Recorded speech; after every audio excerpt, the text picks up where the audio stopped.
Hi guys, it's Jim here from Dr. Tankenstein with a home brew review video.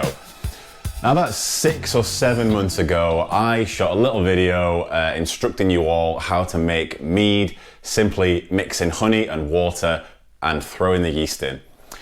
Now that mead is fermented out, it's been aging nicely in the bottle, it's 6 or 7 months old, I wanted to give it a try. Now I don't expect you to trust my opinion on what this tastes like, so I've recruited the mad brewer himself. I've got Paul on the line. We're keeping a very social distance in this time of lockdown. So Paul, you're on the line. How are you doing, mate? I'm doing all right. How are you doing? Yeah, I'm good, thanks, man. I'm really good. Basically, let's say I don't know anybody who was qualified enough to give me feedback on this other than yourself. So you are known for your, I wouldn't say crazy beers, I'd say inspired beers, fictionally inspired beers. Is that fair to say? Yeah, that's kind of been my focus for the past few years, kind of homebrewing now. How it sort of started was, I've actually got it here with me. I've got this, it's called the Geeky Chef Cookbook. Oh yeah. And in there are like fictional food recipes from all different genres. So you've got Doctor Who, Game of Thrones, Legend of Zelda. In there are actually a couple of fictional beers which are done as like cocktail recipes in the book. So in kind of reading that, I was like, I could do that as just a beer. I don't need to do this as a cocktail. So the first few recipes I did were kind of taken from, inspired by the cocktail recipes in there, and kind of translating that into a homebrew recipe. Yeah. So what was the first one of those that you did, do you think? Can you remember? Yeah, it was butterbeer from Harry Potter was the very first one I did.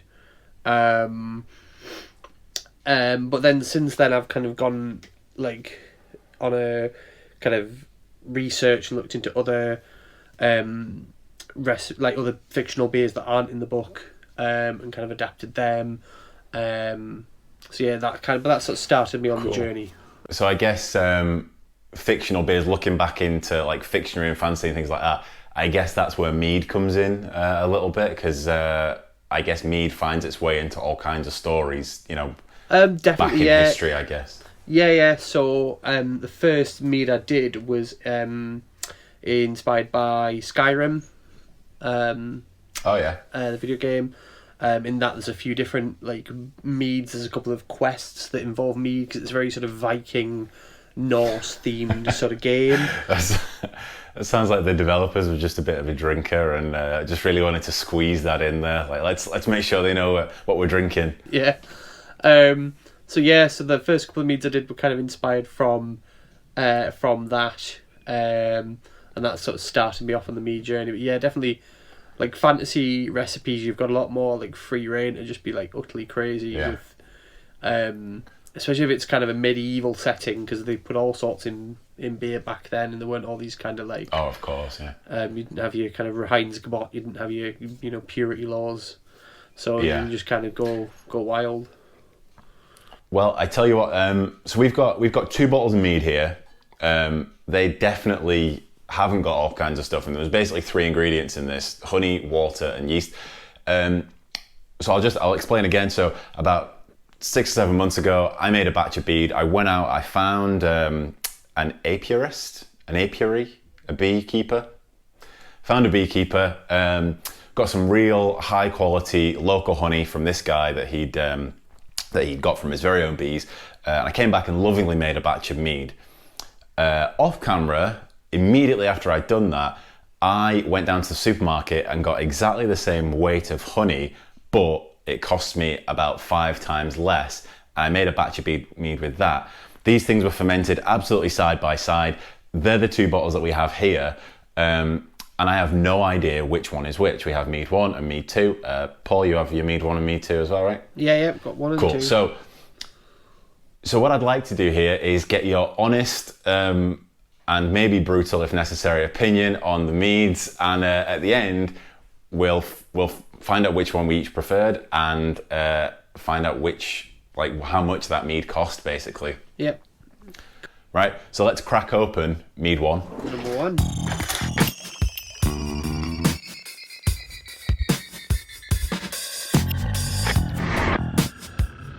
Right, we're in the glass.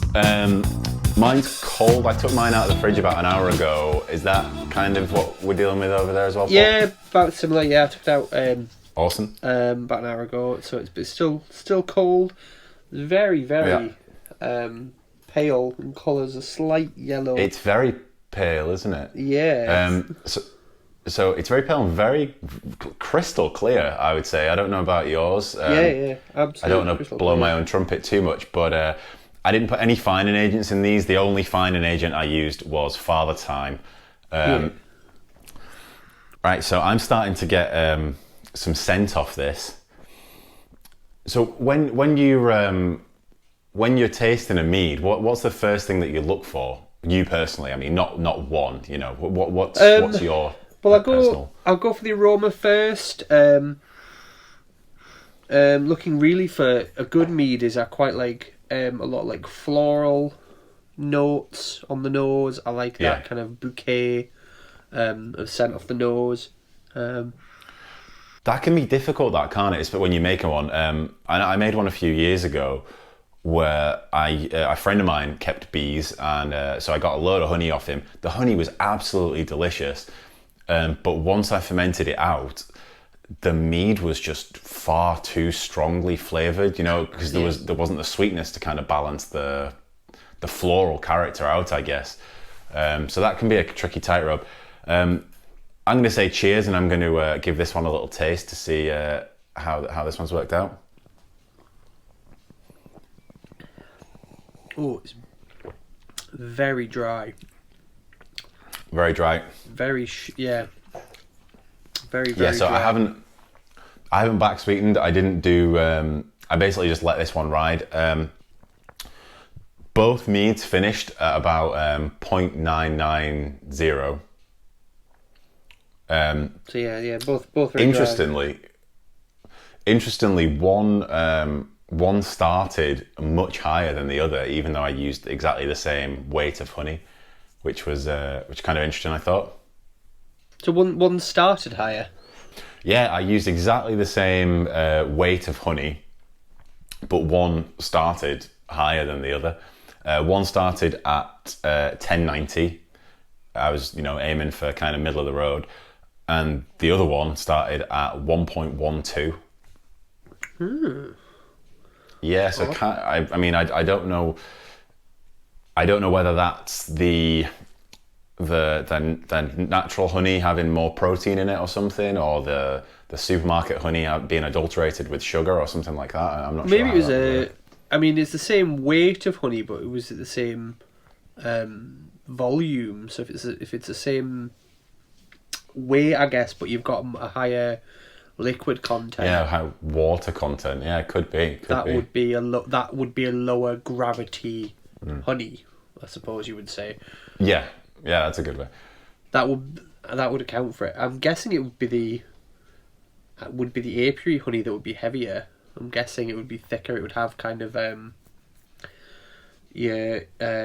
of pollen in there and stuff like that. So I would guess the sort of natural one would be more, whereas the blended one would be lighter. Yeah. Well, I do know which one started higher, and that was the blended honey. I guess had more sugar in it, I suppose. So the gravity on the blended one was actually higher. So I guess you're right with that. Where they probably heat treated it and reduced, basically thickened it through the treating process. So that makes sense. So what are we thinking? You've already said very dry. What's the flavour like? I'm getting notes of orange. In the tongue, definitely more like a fruity flavour to it.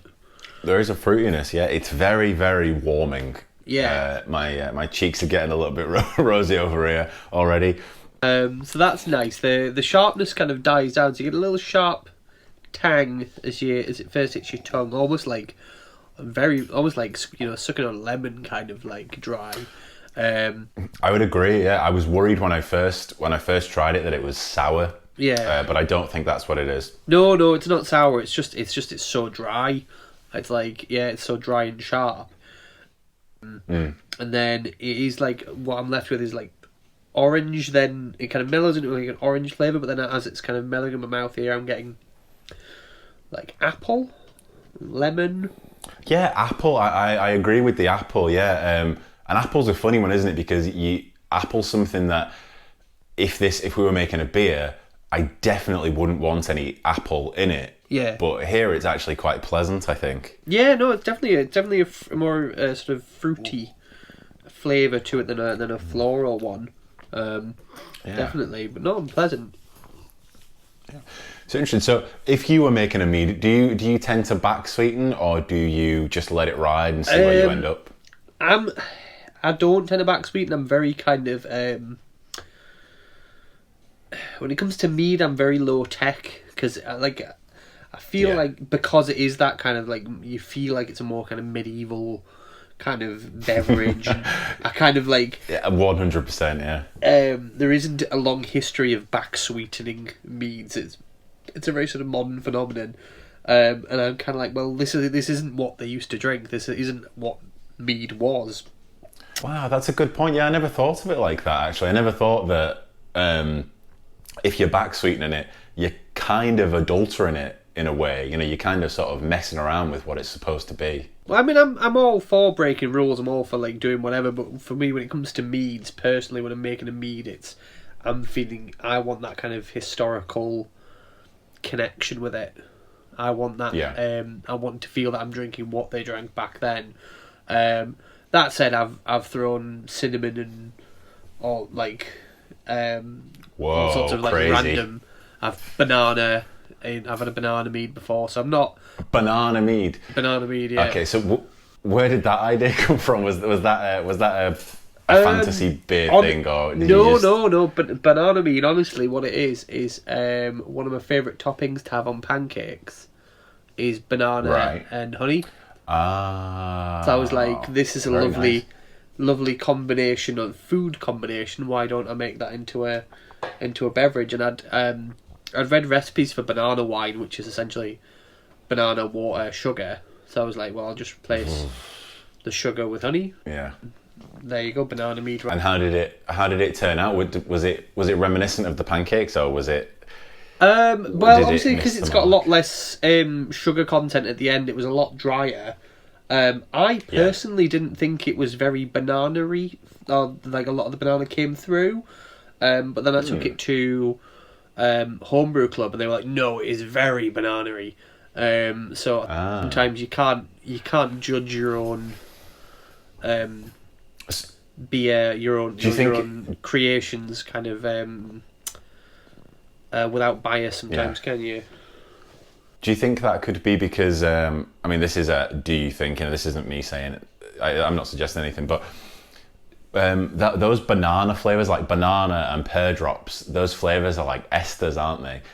And I guess if you're drinking something that's super strong, like a mead, like 12%, that could maybe hide behind the alcohol, do you think? Or it can do, yeah. You can definitely over pitch it, but with mead, it's a delicate balance, because by increasing the alcohol, you do increase the sweetness, and you make it less dry.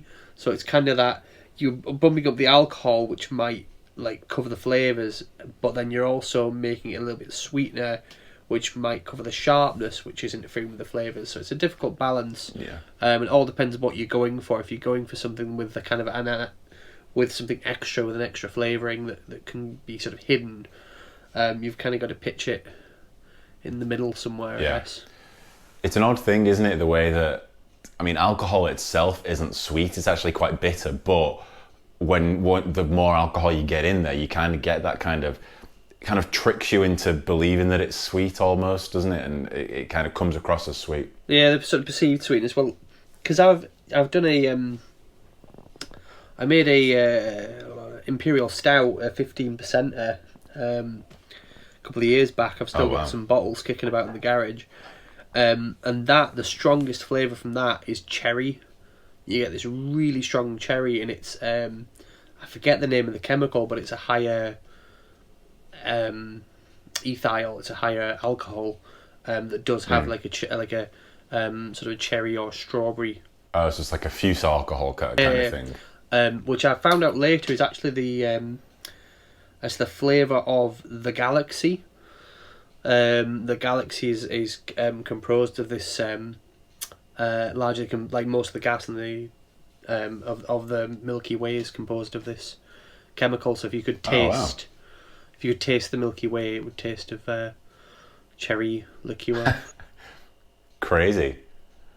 Oh, I'll have to look into that. I'll have to find out what that is. Maybe I'll look into it and write it in the notes. If you Google what's the taste of the Galaxy, I'm sure it'll come up. I'm sure I'll get plenty of adverts for chocolate, and then I'll dig through that and we'll get to the bottom of it. So you said you made it a 15% imperial stout. What's the craziest? Not in terms of alcohol necessarily, but what's the most out there beer you've ever made? Because you know you look at alcohol percentage, and that's one way of being crazy. But obviously you're opening yourself up to a whole other kind of crazy with going after your it's difficult. Your fantasy beers. Well, I did a Braggot last year, which is a beer mead hybrid. Yeah. And it was flavoured with green tea, rose petal, and elderflower.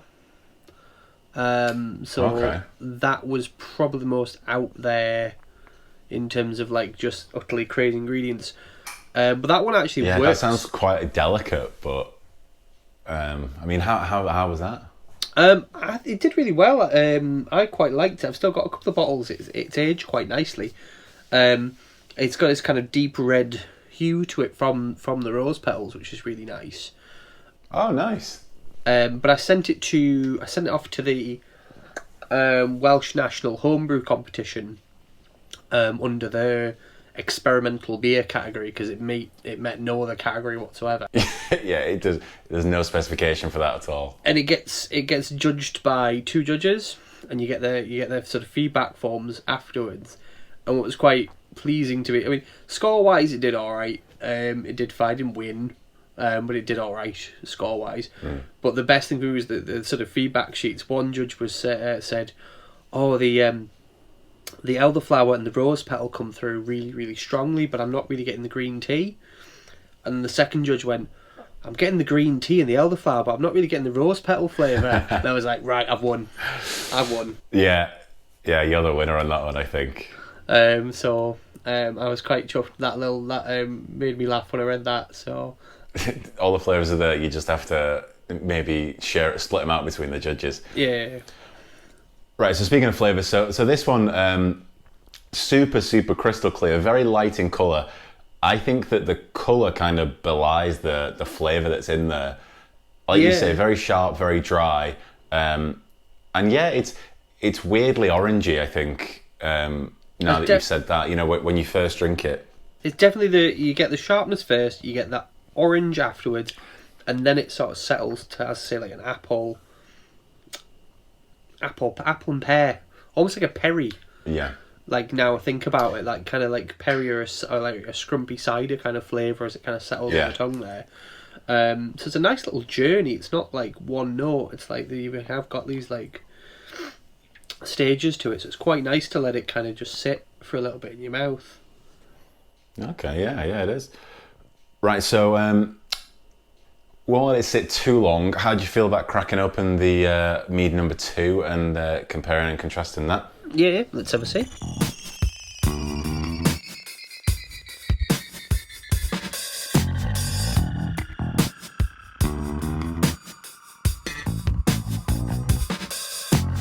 Okay, Mead number 2 in the glass. Again, kind of semi-cold. How about yourself? Yeah, I think it's warmed up a little bit just as we've been chatting. Drinking the first one. This one's a little bit warmer, I think, than the other one. So the colour on this one is much. I I say much darker. It's not.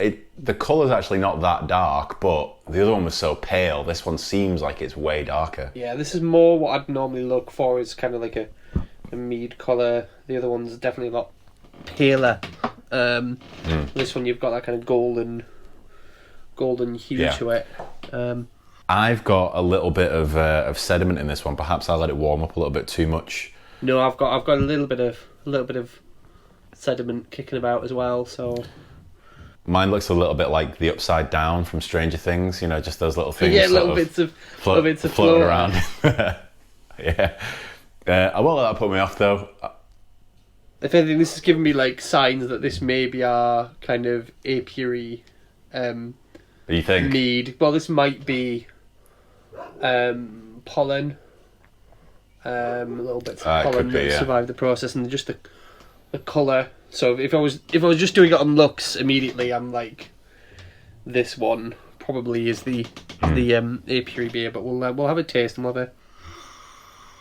I would say if you the scent of this one is almost, it's less sharp. It's much more subdued. It's definitely more floral, I think. Yeah. The scent. Yeah, I would agree with that. Cheers.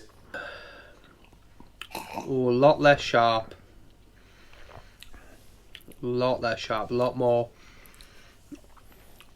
That's got a much better body to it. Weirdly, that's lovely. It's got a much nicer mouthfeel. Yeah, that's and you've got a burst of flavors there. You've got fruit. I've definitely got a more floral flavor to that one as well. I'm almost getting. You could disagree, but I'm almost getting a peachy aftertaste, like a stone fruit type thing, like a bit like grapefruity flavor to it. And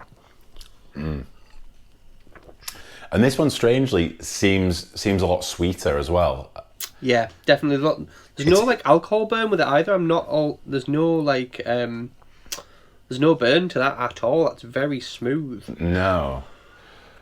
So when I did this video, I think we're both sort of almost making a decision here without giving spoilers away. But when I made this video of whichever mead it was, I made sure I really hammered on the yeast care aspect of making mead, and I think that I personally always really take that into consideration. Do you take any kind of special care of yeast? Do you make any kind of special effort in that respect? Yeah, you really have to with mead, because digging down into the science of it, beer is like the perfect environment for wort. Fermenting beer is the perfect environment for yeast because you've got all sorts of chemicals, like all sorts of proteins that have carried over. Whereas you do not have that with honey. Honey is just mostly sugar and water and bits of pollen, what have you. But there isn't really the proteins there. Yeast can't just live on sugar. I think that's it's not a misconception. I think people get it, but it's often overlooked. The fact that because when you're at school and you learn about brewing, it's yeast plus sugar gives you alcohol and carbon dioxide, and you kind of forget about all those intricacies that actually yeast are alive. They need to make cell membranes and things. Definitely. Well, if you'll know yourself. Like, it's a bad analogy, but it's the easiest way to get that across is if you just ate sucrose, if you just ate table sugar for a day, you're not going to feel very well because your body needs more than that. And the yeast will start going into autolysis. They'll start actually cannibalizing other yeast to get those proteins that they need, and that creates then all sorts of off flavors, and is really inefficient in terms of fermenting. So definitely for mead is kind of looking after the yeast is paramount. What I tend to do for my nutrient process is I will add. A lot of guides will tell you just to add the nutrients in at the beginning, but that's not the best way. It's been shown that the best way is to kind of spread that nutrient out. So Yes, yeah, that's absolutely what I do too. yeah, so yeah, I'll add one in as it's like as I'm kind of putting it in the demijohn, and like a third of a teaspoon, and then a third of a teaspoon at 2 weeks, and a third of a teaspoon at 4 weeks, and just make sure that it has that kind of protein throughout the the fermentation journey, basically. Yeah, I think I was a little bit more aggressive with this. I was, for the first few days, I was doing, the third of a teaspoon once a day for the first, I think, 4 days or so. Basically, every time I was burping it, getting all the gas out of it, I was adding a bit of nutrient. But I mean, either way, I think you're right. You really need to add those nutrients.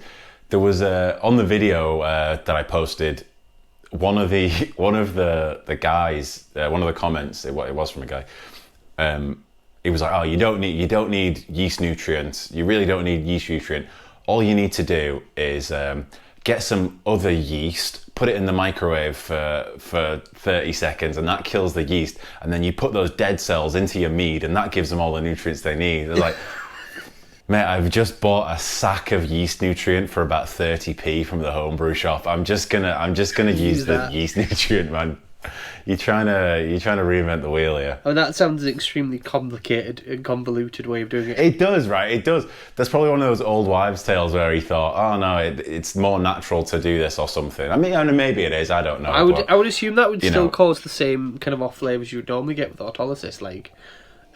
So yeah, no, that seems. I would too. That seems really unnecessary. Basically, I don't know why you would. Unnecessary. But it's kind of like to me, it kind of made me smile a little bit because it's kind of classic homebrew, isn't it? It's classic sort of, you don't need that fancy brewing equipment. Just go down the scrapyard, get yourself an old car, cut the tyres off, and it's like, oh man, you've wasted a month trying to build your brewery. Do it the extremely difficult way that I say, yeah. That's typical of homebrew. Yeah, but no. I think just just make sure you've got that yeast nutrient there. Make sure you rehydrate yeast before adding it in. It's interesting, isn't it? Like I make a point of saying because mead was the first thing I ever brewed. It seemed easy, so I did it, and it was terrible. And it's kind of like there are only 3 or maybe 4 ingredients, and they aren't that complicated. There's not really that much variation in it. So it's simple to do, and it's very easy to get it wrong because you really have to hone it in and pay attention to it. And I'm not saying that I've got it right here or anything like that. I'm just saying there's nothing to hide behind, really. I've got basically here all I've got is a glass of sugar, but I've taken all the sugar out, so it's a glass of something. I mean, the supermarket one also wasn't terrible. So if you've never made mead before and you don't want to sink 30 quid into it, go and spend a £5 and see how it goes. But do pay attention to your yeast because, like we've said, that I think is key. Listen, man, I'd love to share a beer with you again sometime at a very social distance if the law requires. So thanks for being on, man, and I guess I'll see you again. Cheers.